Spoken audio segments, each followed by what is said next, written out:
Hello, it's Megan Pony, and for today's video, pupunta na po tayo sa magagandang beaches dito sa province ng Sulu. Tara, rampa tayo!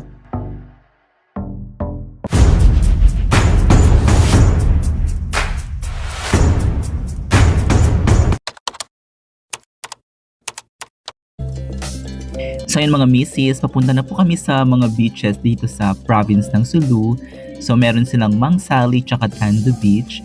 And medyo malayo siya sa Holo, another municipality na siya. And I'm so excited kasi sabi nila dito mo makikita sa Sulu yung pinakamagandang beach sa Pilipinas. Pinakamaganda dahil hindi pa siya or virgin na virgin pa siya, hindi pa siya masyadong nade-develop. Para siyang Boracay before. O diba? So excited ako puntahan.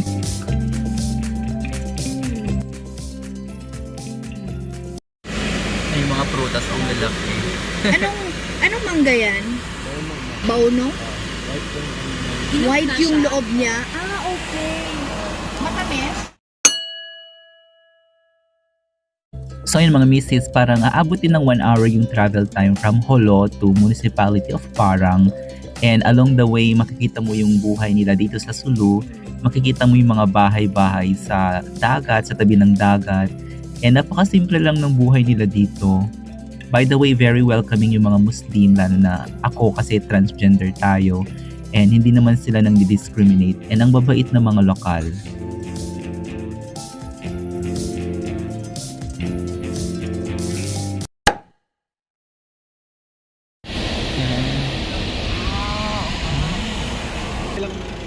Ayan, dito na kami sa Mang Sali Beach. Mag-picture lang kami dito.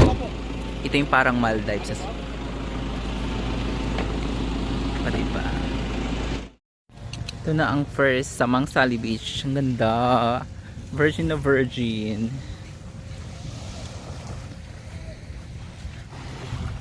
Parang polvoron, oh. Parang puro turista lang yung andito. Wala pa masyadong locals. Hindi pa ito yung pinaka-polvoron. Ito na. Kasi itong buong ano na yan, buong line na yan. Diba? Hawakan mo, may mga pink din na ano. Kasi corals lang din ang nagpapapink sa kanya. So ayan, super picture kami dito. Sinusulot namin yung 30 to 1 hour. Tataas na kami. Tara. Ayan, dito na kami sa Maling.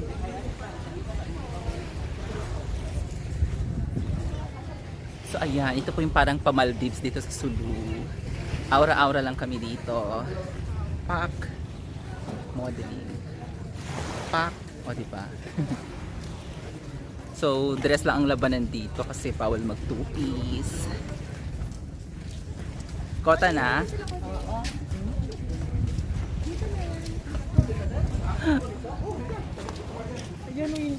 Ayan, ito naman yung other side. Ay, ang sarap maligo. Pero mamaya pa kami maliligo. Dali lang. Ang entrance niya lang. Ayan, pupunta na kami sa kabila, yung may paduyan. Ganito rin sa Balabac or ano ba? Anong gusto mo? paganoon tayo sa kwan duyan. Di yung kwan yung sign para sa'yo. Maganda. Ganito yung sa Balabac or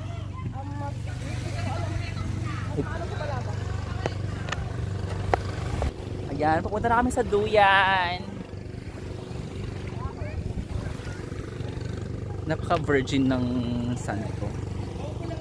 Para siyang polvoron. And yes, super safe dito kasi may mga militar ba tawag doon? Talagang bantay sarado tsaka alagang-alaga kami ng mga tourism nila dito ng Sulu.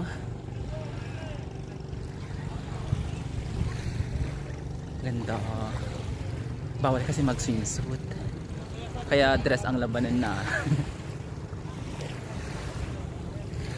Okay lang naman ganito daw yung mga ganyan-ganyan, pa-sweet lang.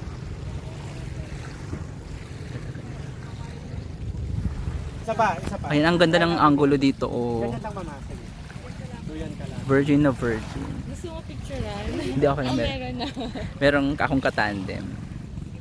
pwede ako na lang. Ay, gusto mo? Sige, sige, go. Dito yung side na ganyan. Ayan ang paduyan ni Mayor. Okay, mom, please. So, buong diretso yan, di ba? Very... Ang ganda ng beach dito, very virgin. Saturday ngayon, tapos may mga turista din, pero bilang lang. Hindi siya ganun karami.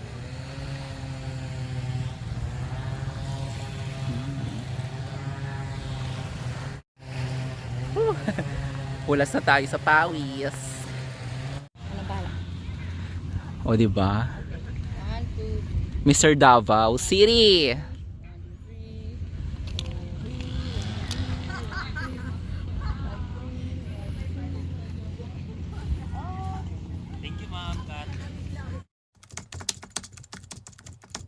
Itong kineso na to dyan.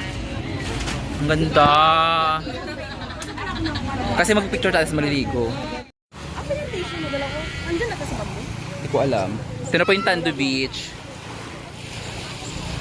Ano na sa bangawa ka? Ang ganda. Blue na blue. Virgin na virgin. Ayan. Yung mga kasama namin. Tapos, doon kami diyan kami kakain mamaya. Lunch. Saturday ngayon, so may mga local din naliligo. Walang entrance fee.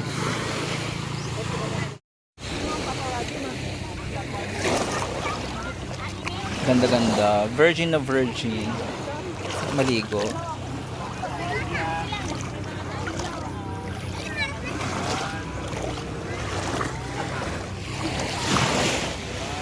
Ganda. Anong pangalan nito? Mangustin. Oh, First time mo ba makakain yan? parang hindi ko pa natikman. First time ko kumain niya kanina. Kamusta naman? Alam ko may ganito. Santol.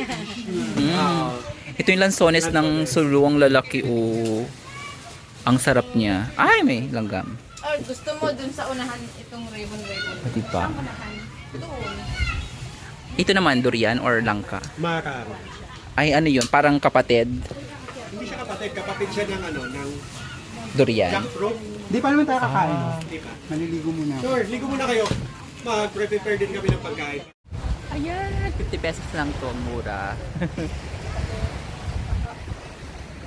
Tapos ang sarap ng lansones nila dito, ang lalaki, nakaka-addict siyang kainin. Kaya murang-mura lang din. Ayan! So, super prutas lang kami dito kasi bawal daw ang alak sa Sulu. So, walang nagtitinda. And, ang dami. Ang mumura ng prutas. O, naka-rush agad ako kasi bawal mag-swimsuit. And ang sarap maligo. Ang sarap maligo dito sa Sulu. Parang for me, siya yung pinaka-the best na beach sa Pinas kasi virgin pa siya. And talagang ang ganda ng sand. Parang Boracay din na mas virgin na Boracay.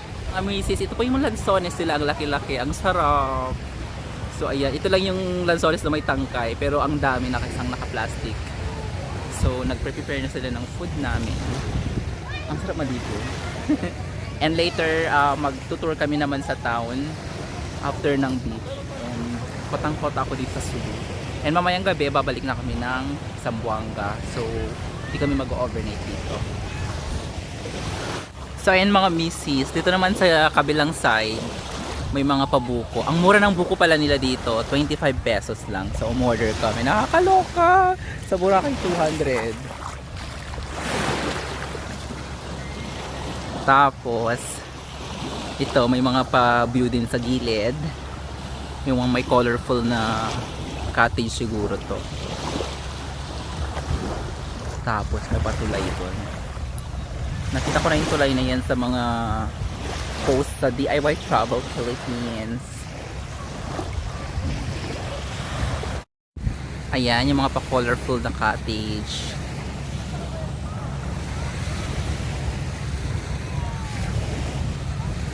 Sulit na sulit yung binayad namin. Tsaka yung pagpunta rito, hindi basta-basta ha.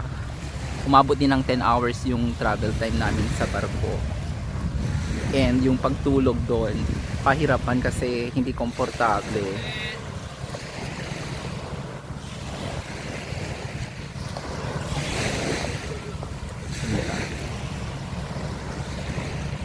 Ayan na ang palafang ni Mayor dito sa Sulu. Yung gano'n yung ginagawa nila. Sorry. Tapos yung haupuan. So yun mga misis, confirm. Ito na talagang pinakamagandang beach na nakita ko dito sa Pinas. And makikita mo lang siya sa probinsya ng Sulu. Na-enjoy ko talaga yung mga beaches dito. Super ligo ako, ang ganda ng sand. Talagang lumulubog yung paa mo kapag nasa shore ka or pag naliligo ka. So yun mga misis, napaka-safe na talaga ng Sulu kasi bantay sarado kami ng mga men in uniform dito sa beach. And napaka-caring or accommodating ng kanilang tourism. So super safe talaga kami. And also, meron ding liguan at saka palitan sa beach mismo. Ayan, wala masyadong tao, kami-kami lang. Marami pa akong papakita sa inyo sa aking Sambazurat trip. Maraming salamat. Thank you so much for watching. Until my next vlog. Bye for now.